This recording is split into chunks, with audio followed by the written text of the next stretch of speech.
Hello అండి, welcome back to LL kitchen. పెరుగు వంకాయ కాంబినేషన్లో కర్రీ చేసేద్దామండి. చాలా టేస్టీగా ఉంటుంది.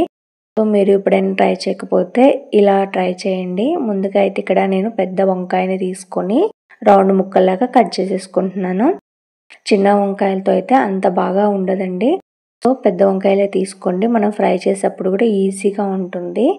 ఇలా మొత్తం రౌండ్గా కట్ చేసుకున్న వంకాయల మీద స్పూను ఉప్పు, స్పూన్ కారాన్ని వేసుకుంటున్నాను.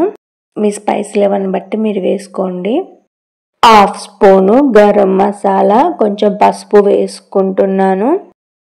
ఒకసారి కలుపుకొని కొంచెం ఆయిల్ కూడా వేసుకొని ఈ ఉప్పు కారాలన్నీ ముక్కకు బాగా పట్టే విధంగా కలుపుకుంటున్నాను. ఇలా వీడియోలో చూపిస్తున్న విధంగా కలుపుకోండి. ఇలా అయితే అన్ని కలిపేసుకున్నాను. ఈ కర్రీ అయితే చాలా టేస్టీగా ఉంటుంది. ఈ పెరుగు వంకాయ కాంబినేషన్తో బాగుంటుంది. సో ఇలా అయితే ముక్కలన్నీ రెడీ అయిపోయాయి కదా. ఇప్పుడు ఒక ప్యాన్ పెట్టుకొని కొంచెం ఆయిల్ వేసుకుంటున్నాను. ఆయిల్ అనేది లైట్గా హీట్ అయిన తర్వాత ఈ వంకాయ ముక్కల్ని వేసుకొని ఫ్రై చేసుకోవాలి. ఇలా వీడియోలో చూపిస్తున్న విధంగా ఒకదాని తర్వాత ఒకటి అరేంజ్ చేసేసుకొని ఫ్రై చేసుకుంటున్నాను.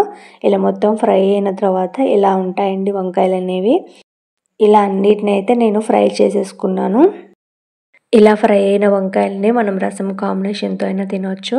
ఇలా పెరుగు కాంబినేషన్లో అయినా కానీ బాగుంటుంది. సో ఒక్కసారి మనం ఫ్రై చేసుకుంటే 2 కర్రీస్ లాగా మనం యూజ్ చేయొచ్చు దీన్ని. అదే ప్యాన్లో పోపు వేసుకుంటున్నాను. పోపు కోసము 1 స్పూన్ ఆయిల్ వేసుకొని ఆయిల్ అనేది హీట్ అయిన తర్వాత హాఫ్ స్పూన్ పచ్చెనపప్పు, కరివేపాకు, పచ్చిమిర్చి, ఆనియన్స్ వేసుకొని గోల్డెన్ కలర్ వచ్చేంత వరకు ఫ్రై చేసుకోవాలి. ఇవి ఫ్రై అయిన తర్వాతే మన స్పైసీనెస్ని బట్టి ఉప్పు కారాలు అనేది మళ్ళీ యాడ్ చేసుకోవచ్చండి. ఒకసారి వంకాయని టేస్ట్ చేసి మనకి కారం అనేది సరిపోకపోతే ఇలా ఆనియన్స్ అనేవి మంచిగా ఫ్రై అయిపోయిన తర్వాత ఉప్పు కారాన్ని యాడ్ చేసుకోవచ్చు. ఎందుకంటే మనం పెరుగు కూడా వేస్తాం కదా, కొంచెం స్పైసీ అనేది ఉంటేనే బాగుంటుంది. ఉప్పు కారం వేసుకొని 2 నిమిషాల వరకు ఫ్రై చేసుకున్నాను. తర్వాత స్టవ్ ఆఫ్ చేసుకొని వంకాయ ముక్కలన్నిటిని ఆనియన్ ముక్కల మీద వేసేసుకొని పక్కకు పెట్టుకున్నాను. అవి కొంచెం చల్లారాలండి. తాలింపు అనేది పెరుగు వేస్తాం కదా, హీట్గా ఉంటే మనకి పెరుగు అనేది విరిగిపోయినట్లు అవుతుంది. పెరుగును స్మూత్ బ్యాటర్ లాగా కలుపుకొని వంకాయ ముక్కల మీద వేసేసుకుంటున్నాను. ఇక్కడ పెరుగు క్వాంటిటీ అనేది ఏముండదండి, మీ దగ్గర ఉన్న పెరుగుని బట్టి మీరు తీసుకోండి. పెరుగు ఎక్కువగా ఉంటే మనకి అన్నంలోకి మంచిగా కలుస్తుంది. అంటే గ్రేవీ లాగా మీకు ఉన్న క్వాంటిటీని బట్టి మీరు తీసుకోండి. కమ్మటి పెరుగుని మాత్రమే తీసుకోండి. అంటే నైట్ తోడు పెట్టింది లంచ్లోకి అయితే లేదు, డిన్నర్లోకి చేస్తున్నట్టయితే మార్నింగ్ తోడు పెట్టిన పెరుగునే తీసుకోండి. పుల్లగా ఉన్న పెరుగుని తీసుకుంటే తినే టైంకి అంత బాగుండదు. స్లోగా కలుపుకోవాలి. ఎందుకంటే వంకాయ ముక్కలు అనేవి పెరుగులో వేయగానే కొంచెం మెత్తగా అయిపోతాయి కదా.